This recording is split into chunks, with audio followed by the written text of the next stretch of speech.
3 days before the wedding, she sat me down at our kitchen table, same spot we'd eaten takeout from a dozen tastings, picked linen colors from a binder, joked about how her dad would cry during the vows.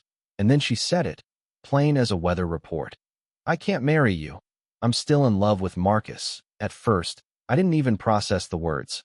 I thought maybe she was joking, rehearsing vows, messing with me. But her eyes didn't blink, and her fingers clutched the mug like it was anchoring her to the earth. Marcus, her ex, the one she swore was ancient history, the one she'd called a chapter I've closed. My mouth opened, but nothing came out. Everything was ready. Rings bought. Venue paid in full. Her dad's retirement cabin in Vermont. Guests flying in. My sister had already landed from Seattle. Her dress, a backless A-line she cried over when she first tried it on, hung in the guest room next to my suit. You're not saying anything, she whispered. I wasn't angry. Not yet. I was just cold, like someone had opened a window in January and I was too stunned to shut it. I managed one word. When? She looked down. We've been talking again since February. It just happened. Our wedding was in 72 hours. I called Matt first. My best man, my best friend since college. I just said, she called it off. And he was at my place in 20 minutes. No questions asked. We sat on the porch in silence while I held the engagement ring in my palm, the diamond catching the afternoon light like it didn't know it had been demoted to scrap. I think I'm going to sell it, I said finally. Matt nodded. Good. You should. The next day, I boxed up the save the dates, the leftover favors, the silk tie I bought for her nephew. I listed the ring through a private jeweler who offered a fair price. Cash. I didn't flinch when I handed it over, didn't even watch him count the bills. Then came the cancellations. I called the venue first. Non-refundable deposit. Of course, the caterer was more sympathetic, agreed to partial refund. The photographer, the florist, the shuttle service for guests. I went down the list like it was a war plan. Each call hurt, but I kept my voice steady. $18, $230. That's what I calculated in losses. I wrote it on a sticky note and pinned it above my desk, not to mourn it, just to remember what it cost to ignore red flags. I wasn't crying. I wasn't screaming. I was moving. And in motion, there's clarity. The text started the next evening. Daisy, did you really sell the ring? I didn't answer. A few minutes later, she called. I let it go to voicemail. Then came the follow-up. Daisy, I know things are complicated, but that ring was an heirloom-level piece. We should talk about how to split the money. Split the money. I stared at the screen like it was a bad joke. She broke it off. She walked away. But now she wanted to go halfsies on the ring I paid for because what? Sentimental confusion. I finally texted back. Me. You ended the engagement. You said you loved someone else. The ring wasn't a gift for you. It was a promise. You broke it. I reclaimed the investment. She didn't respond for an hour. Then, Daisy. This isn't fair. We were both emotionally invested. You're being cold. I actually laughed out loud. Cold? Sure. Cold is what happens when you take a match to someone's future and expect him to warm you later with the ashes. Me. No emotion left to withdraw. You cashed it out with Marcus. I'm just settling the balance. She hasn't texted since. I guess spreadsheets don't leave much room for romance. Sunday morning, I got a call from a number I didn't recognize. I almost let it ring out until I saw the voicemail transcript. Hi, James. This is Mr. Latham, Daisy's father, Curiosity One. He started soft, said he was sorry things didn't work out, how he'd always thought I was a fine young man. Then came the turn. I know this is awkward, but there are some unresolved costs, the tuxedo rentals, the rehearsal dinner reservation, Daisy's dress fittings. We'd appreciate if you could help offset those. Since everything was already coordinated through your accounts, I waited a beat before answering. Mr. Latham, I said calmly, with all due respect, your daughter ended the wedding. She reconnected with her ex, told me she's still in love with him, and walked out. I've already lost close to 20 grand, not counting my pride. A pause. Yes. Well, he said carefully, we just thought maybe you'd want to resolve this like gentlemen. Make peace. Peace doesn't come with an invoice, I said. That night, her mother emailed a long note, polite in tone but heavy on guilt. She called the split a tragedy for both sides and suggested I reimburse for the bridal party's alterations as a gesture of goodwill. I didn't respond. I wasn't their son-in-law. I was just the guy they expected to pick up the tab after being left at the altar. On Monday, I sat down with a notebook and a calculator. Not because I wanted revenge, I just needed clarity.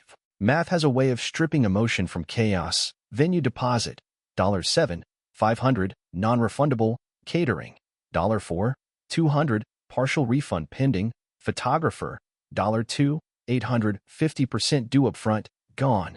Custom suit, $1, $100, can't return it now, gifts for groomsmen, $850, hotel blocks, $600 in cancellation fees, transportation, $1, $304.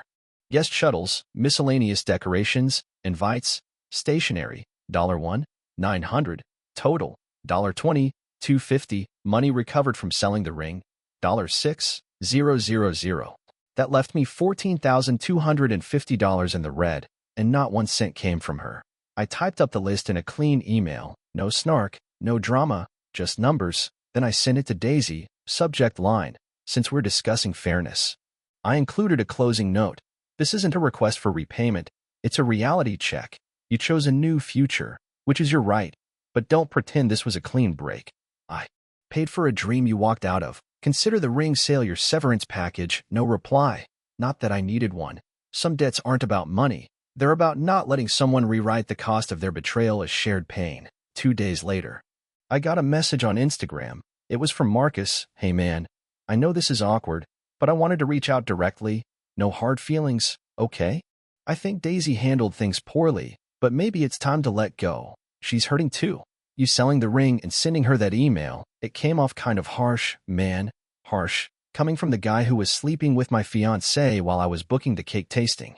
I stared at the message for a while, debating whether it was even worth responding. In the end, I kept it short. No hard feelings, Marcus, just hard math. You got the girl, I got the bill. That's not bitterness, it's bookkeeping. He didn't reply.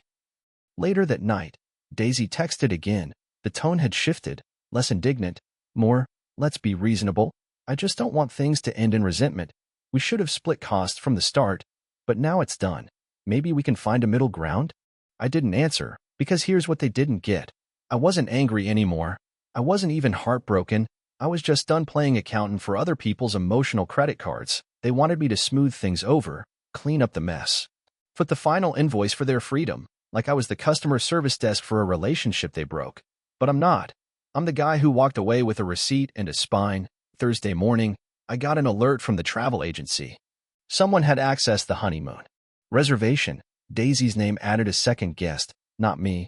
I called immediately. Is it still refundable?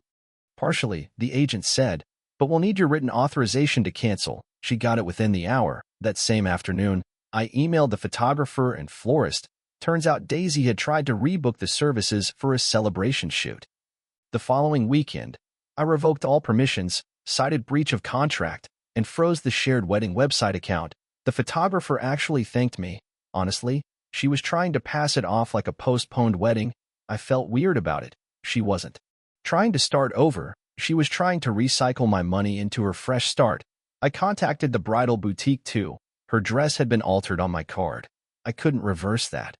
But I disputed the final accessory charges she tried to push through after the cancellation. The card company sided with me. Then came the meltdown. Daisy, you're ruining everything out of spite. Do you know how hard this has been for me? Her mother messaged me again. She's devastated. Everyone's judging her. Can't you be the bigger person? But I wasn't the one who invited someone else into our future and called it love. I wasn't ruining anything. I was just refusing to fund her next chapter. It's been 5 months. The ring is long gone. The house feels bigger, quieter. I took the trip alone. Used the airline credit for a week in Colorado. Hiked trails I didn't know I needed. No rehearsal dinners, no place cards, no pretending.